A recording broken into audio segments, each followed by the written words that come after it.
ये हम बिहार में जो नई शिक्षा नीति लागू हुई है इसके विरोध में हम प्रदर्शन कर रहे हैं।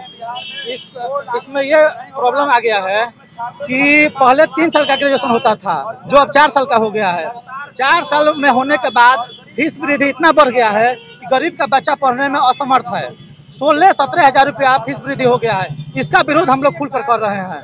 और इस नई शिक्षा नीति में इस सिलेबस को लागू कर दिया गया है जिसमें है कि आपको मूर्ति पूजा के बारे में कैसे पढ़ना है, कैसे पूजा करना है, इसके बारे में बोलना है, पढ़ना है। तो हम इसका विरोध इसलिए कर रहे हैं कि फिलहाल में कोरोना महामारी से पूरा देश जूझ रहा था। तो इस समय किसी भी धर्म का मंदिर मस्जिद काम नहीं है। सारे मंदिर मस्जिदों में ताला लगा हुआ था। उस स्थिति में ये बीजेपी सरकार, मोदी सरकार नई शिक्षा नीति को लेकर के बिहार के बच्चों के साथ ब्राह्मणवादी विचारधारा को थोपने का काम कर रही है।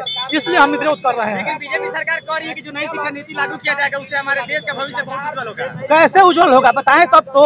मान लीजिए कि 3 साल का ग्रेजुएशन आपके बिहार में ही 5 साल में हो रहा है, तो 4 साल का ग्रेजुएशन कैसे कंप्लीट होगा कि मैंने कैसे पता होगा कि 4 साल में ही हो जाएगा। बोर्ड तो खत्म किया गया ना, 10वीं का जो बोर्ड है वो लोग भी तो खत्म कर रहे हैं लोग। अरे बोर्ड खत्म करने से थोड़ी हो जाएगा। आप गरीब के बच्चों को मान लीजिए इसमें है कि आप फर्स्ट स्टूडेंट क्रेडिट कार्ड के माध्यम से पढ़ना मिलेगा ना। देखिए क्रेडिट कार्ड देना बच्चों के भविष्य के साथ खिलवाड़ हो रहा है।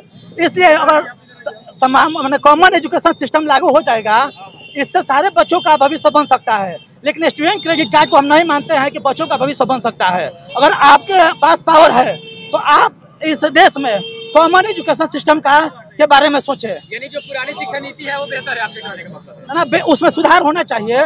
लेकिन गरीब के बच्चे 3 साल के जो कोर्स कर रहे थे ना पर है। अगर आपके समर्थन में आपके जो आप लोग विरोध कर रहे हैं, आपके मांगों के पक्ष में सरकार या राज्यपाल आदेश नहीं देते, आगे रणनीति आप लोगों की जो मांग है अगर राज्यपाल जी मानते हैं तो हम उनका स्वागत करेंगे।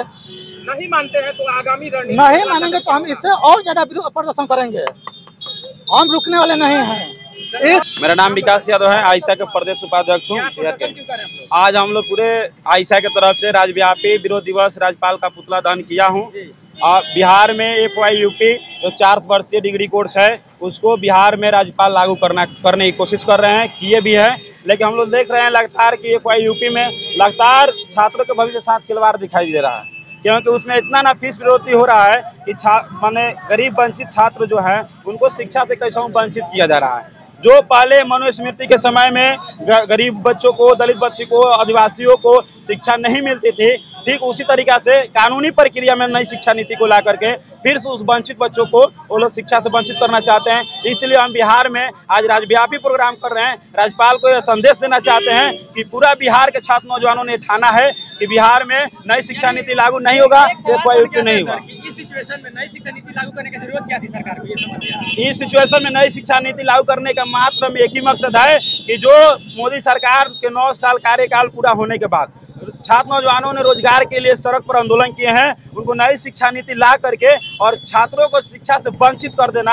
आम छात्रों को जो किसान है, मजदूर है, उनके बच्चे जो पढ़ करके सड़क पर उतर रहे हैं रोजगार के लिए, अपने वेतन के अनुसार, अपनी योग्यता के अनुसार वेतन की मांग कर रहे हैं, इससे उनको वंचित करना है। और छात्र कैसे भी पूंजीपतियों के एक गुलाम बन के रहे, टेक्निकल डिग्री मिल जाए और उनके कंपनी में वो लोग काम करें, इसी के उनके मानसिकता बनी हुई है। मतलब क्या है आप लोग हमको है कि नई शिक्षा नीति वापस लेना होगा।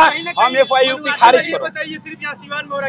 पूरे बिहार में राज्यव्यापी प्रोग्राम है। पूरे बिहार में हम आज लोग राज्यपाल के पुतला दान किए हैं। चलिए, अगर इस आंदोलन से सरकार को कोई असर नहीं पड़ता है, कदम क्या रहेगा अगला आपका? ये सरकार के नहीं, राज्यपाल का मैटर है। अगर ये राज्यपाल आज के पुतला दहन से अगर नहीं सोचते हैं, नहीं समझते हैं, इस पर कदम नहीं उठाते हैं, तो हम 19-20 जून को हम लोग 2 दिवसीय भूख हड़ताल करेंगे। और फिर 11 जुलाई को अगर भूख हड़ताल से भी राजभवन नहीं मानता है तो 11 जुलाई को हम लोग राजभवन मार्च करेंगे। हाँ, 19-20 जून को हम लोग भूख हड़ताल करेंगे। अगर भूख हड़ताल से भी राज्यपाल नहीं मानता है तो हम लोग राजभवन मार्च करेंगे 11 जुलाई को। विकास यादव।